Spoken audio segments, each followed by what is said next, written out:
कि उसको अपना पिक कर लें। उसके लिए आप यहाँ बीच में पहुँचे एसडीएम साहब, उसके लिए आपका धन्यवाद है। लेकिन जो बात आज आप कह के जा रहे हैं, यही बात मनीष वर्मा जी जब यहाँ डीएम थे वर्बली उन्होंने भी कह दी थी, और इनके साथ पहले यही समय था, लगभग 2 साल पहले जब इन्होंने धरना करा था, उस समय यही मांगे थी जो आपके सामने रखी गई है। और डीएम साहब ने उस समय ये कहा था कि कोई भी परीक्षा होगी तो सबसे पहले इनको पूछा जाएगा, करा जाएगा, परमानेंट करा जाएगा। उस समय ये बात नहीं, पहले पूरी बात सुन लो, ताली मत बजाओ, बात सुन लो। उसके बाद भी ये तय हुआ था कि जितने लोगों ने यहाँ कोविड में मदद करी है, उस समय अपनी जान पर खेलकर कोविड में पेशेंटों को बचाया है, सारी चीजें अपने इन्होंने करी है। डीएम साहब ने ये भी कहा था, लिखित तौर पे तो उन्होंने नहीं दिया था, उन्होंने कहा था कि डायरेक्टर से बात कर बैठकर, और डायरेक्टर ने ये चीज एक्सेप्ट करी थी कि इन लोगों को 15 नंबर अलग से दिए जाएंगे, और जिसका एक्सपीरियंस है इस परिसर का, उस हिसाब से 3 नंबर हर साल के हिसाब से इन्हें दिए जाएंगे। लेकिन वो चीज आज तक कहीं लागू नहीं हुई है, कहीं नहीं गई है। हर बार आते हैं, आपके साइड में जो एसएम साहब खड़े हैं, इनका बिहेवियर हमने देखा है किस तरीके से स्टाफ के साथ है। आज तो इतने सीधे ये बने हुए हैं कि जैसे ये कुछ नहीं जानते हैं, इनको कुछ नहीं पता, और इतने सीधे बने हुए हैं। लेकिन इनका बिहेवियर हमने खुद अपने आंखों से देखा है। हम इनसे पूछने चले गए कि आपने इस स्टाफ को क्यों धमकाया, तो हमसे ही पूछते हैं कि आप कौन हो, आप कौन हो पूछने वाले। अच्छा, आप इनके साथ उत्पीड़न करोगे, इन्हें धमकाओगे, मॉब लिंचिंग इनके साथ करोगे, और हम पूछेंगे तो आप ये पूछेंगे हमसे कि आप कौन हो। किसी आदमी की आवाज उठाने का काम जनप्रतिनिधि या क्षेत्र का आदमी नहीं करेगा तो इनकी कौन करेगा। पहले भी हमने इनको कहा, जब कोविड में पीपीई किट इनको नहीं मिल रही थी तो संज्ञान में आपको जो है एसडीएम गेट के सामने हमने धरना दिया था। उसके बाद इतनी चीजें सारी मिली थी, सब चीजें सब संज्ञान में, आप शुरू से जानकारी ले लेना। लेकिन आज उसी दौर में दोबारा आगे इनको खड़ा कर दिया गया है, 2-4 लोगों को बहकाते हैं। जिसकी कमेटी की आप बात कर रहे हो, कमेटी आज जिसको आप चूज करोगे उसे ले जाओ, इसमें से चूज करके वो अपनी बात सामने रख देगा। लेकिन उसी कमेटी को बरगलाने का काम करते हैं, बार बार घुमाने का काम करते हैं।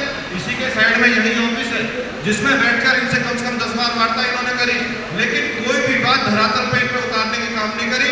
उनको ये लगा 2 साल बाद जब दोबारा सबको मैंने इधर कर दिया है, इधर उधर भगा दिया है, अब तुम इनको दोबारा बहकाकर पेपर ले लो, इनमें एकता खत्म हो चुकी है। ये लोग 1 हफ्ते पहले जब हमारे पास आए थे तो मैंने इनसे यही कहा कि जब तक आप एकता में नहीं रहोगे, आपकी एकता ही आपको जिताएगी।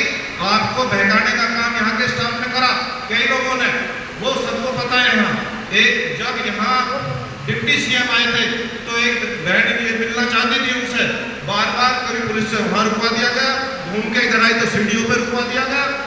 इस तरीके से कोई भी चीज यहाँ नहीं रखी जाती। एक जब आप संज्ञान में सरकार के लाएंगे तो ये भी हम चाहते हैं कि हमें डायरेक्टर नहीं चाहिए, इससे बार समय क्यों बढ़ाया जा रहा है। आप बताइए, क्या इस सरकार के पास मेडिकल स्टाफ की कमी है? क्या एक्सपीरियंस स्टाफ की कमी है? एक ही डायरेक्टर का समय बार बढ़ाकर इनकी मॉब लिंचिंग क्यों करवाई जा रही है जब इनकी मांग है? तो सबसे पहली मांग तो हमारी यही है कि इस डायरेक्टर को हटाया जाए, और दूसरा कोई अधिकारी नियुक्त करा जाए जो इनकी बात सुन सके और इनकी बात को रख सके।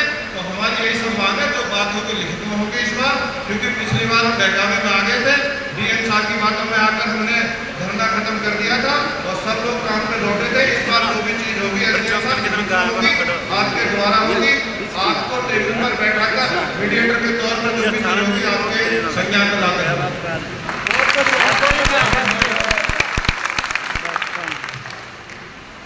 आप लोग अपने में से 5-6 लोगों को खुद से नामित कर लीजिए, जिसमें हर संवर्ग के लोग हों, महिलाएं भी हों, कुछ पुरुष भी हों। तो मैं आपने अपने सामने डायरेक्टर से बात करा रहा हूँ, तो भी डायरेक्टर साहब हैं, बात करेंगे आप लोगों की बात सुनेंगे।